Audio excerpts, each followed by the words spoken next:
I am finally back using my better camera, and I hope that you can tell that the quality is a little bit improved from my webcam. Also, I'm back at my parents' house, so welcome back to my pink bedroom. I am almost done with school. I just have one exam left, and I'm very, very excited about that.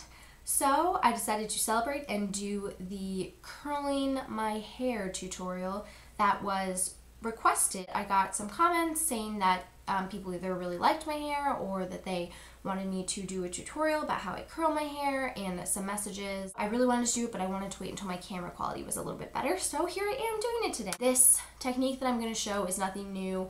I didn't invent the wheel or anything. You can probably see 100 other people here on YouTube using the same technique to curl their hair, but if I can just help one person with curling their hair, or show one person a technique that they didn't know how to do already and that they might really like, then that would make me happy, and that's really why I'm here.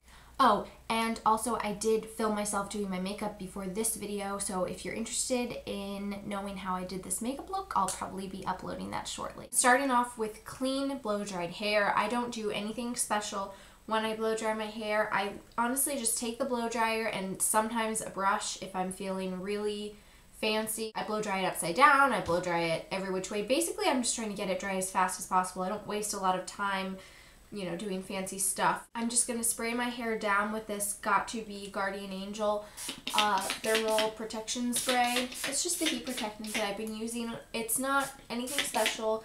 A lot of times I use the Tresemme heat protectant also. I actually have my suspicions about whether or not heat protectants work or do anything, but I figure why not just give them a try anyway. Like, what harm can they be doing? Mitchell hot off the press thermal protection hairspray, and kind of spritz my hair down with this. This little clip with this funny looking little bendy thing is amazing. Like, I've never had a clip that can hold all of my hair in one little clip, and this holds all of my hair easily. Just pin up the top. Looks really nice, I know. And I pull the bottom layer around to either side of my head. And I go ahead and give another spritz to each layer with the hairspray. I have my curling iron all hot and ready to go, and now it's time to start curling. This technique is the most important part of this tutorial, and it's super easy. This is the only way I curl my hair. It holds the curl so much better than any other technique that I've ever tried. I'm going to be starting with the left side of my hair, and I'm going to take the curling iron in my right side. It goes over my head like this, and then I just take a piece of hair and I just wrap it around the curling iron. And that's it. Seconds, maybe 12 seconds, and I let it go. And that's it. I just repeat that all over my head. It doesn't change from one section of my hair, it doesn't change from the top of my hair to the bottom of my hair, it doesn't change from the front to the back. That's all I do. So even if I'm using a curling iron with a clip, I just hold the clip open and do this. That's really it.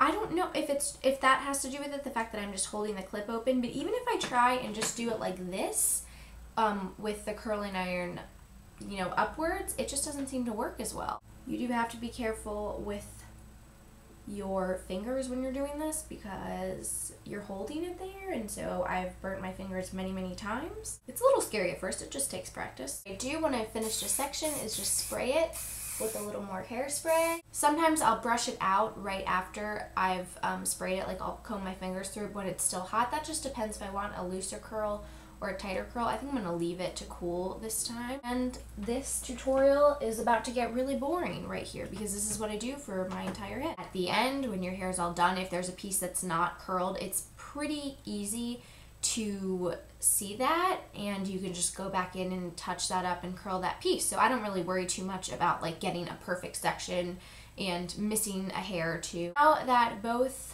sides of the layer are cooled and sprayed, I just kind of run my hands through it, pull them a little bit so they become more natural looking, more spread apart. So I was just about to take down my hair and start my second layer when my camera died. So it's a few hours later, and I'm sorry if the lighting or the angle or anything has changed. That's why. I don't think I've mentioned actually that I always curl away from my face. It's just a personal preference. You can do whatever it is that you like. I like it to kind of look like a fan is blowing my hair back away from my face or something like that. But if you like it towards your face, you go ahead and do that. And the way that I always know that I'm curling it away from my face is I put the hair in front of the curling iron and I wind it backwards. For how far down the hair I start the curl, it honestly just depends on how I'm feeling. Sometimes I take the curl pretty close to the top of my head, and sometimes, kind of like how I'm doing today, I like it to be straighter at the top. Most of the time I do leave the ends out. Like you might be noticing that I've been doing, I haven't really been curling the ends, so the ends have sort of a straighter look. You can really use the same curling iron, the same curling technique if you want more of a structured curl and a structured look. Starting closer to your roots or curling your ends will give you that. If you want sort of that cool, casual, beachier wave vibe, then leaving your roots and your ends a little bit straighter will just completely change the way that your hair looks, even if you're, using the same size barrel. When I'm starting from freshly washed and freshly blow-dried hair, this whole process takes me probably 25 minutes at the very most. A lot of times it's probably 15 to 20 minutes. I wash it pretty infrequently, once or twice a week. Between rinses, I will normally just touch up my hair. A lot of times I won't even section it out. I'll just wake up in the morning, brush it out, and then retouch a few pieces that have either gone completely flat. Normally the pieces towards the front of my hair I want to curl a little bit more to have them look a little bit better, because that's really the most important part, I think.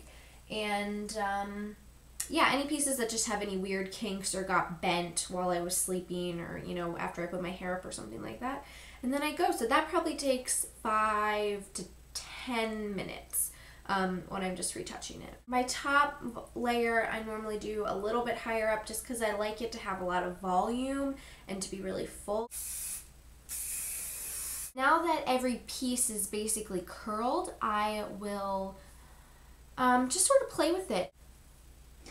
I'll flip my hair upside down and really just get my fingers up in there. If I notice any pieces that I think need a little help or just don't really look how I want them to, I will recurl them. A lot of the time I leave my hair down, but also a lot of the time I pin it up in different ways. Sometimes I will do a little mini poof where I'll just take the front of my hair, gather it up in 2 fingers at kind of the middle of my head, and then push it forward a little bit so that it gets like a little bit of a bump. And I will pin 2 bobby pins in a little X like that. And I like this style because the hair that is the ends of the front of my hair kind of sticks up a little bit, and the curls, you can kind of see them from the front of my face. So I think that's kind of cute and fun. I'll take 2 pieces of hair sort of from the front of my face, kind of twist them together in the back of my hair, and do that sort of like a little half up, half down. That's sort of like a prom updo. And then what I wore in my What's in My Bag video was I almost do a half of a half up, half down, if that makes any sense. I just do the side of my face that I have more hair. Push it forward a little bit and pin it. And I just sort of play with loosening it up a little bit, pulling a couple pieces out to sort of frame my face. And that is basically the finished product. I just realized I totally forgot to talk about the curling iron that I used in the tutorial. It is this Remington T Studio curling iron. It's clipless, it's pink. It was really inexpensive. I got it from Folica.com for probably about $30. I really like it because it's a little bit bigger. If you have that Conair curling clip, what am I saying? If you have that Conair, it's so hard to say, clipless curling iron, you can get a tighter curl with the curling iron if you hold it on for longer, and a looser curl if you hold it on for a shorter amount of time, like I do in this video. So that's pretty much all about the curling iron. It never really looks exactly the same twice. It probably does not look exactly like it did in my What's in My Bag video. Kind of what I like about it, I never really know exactly what I'm gonna get. Pretty much how I curl my hair. Whenever you see my hair curled, I probably did exactly the same process. Let me know if you have any holy grail hair curling tools or products or techniques that you think I absolutely need to know about. Let me know if you have any questions about what I did in this video or anything else, and thank you so much for watching. I'll see you next time.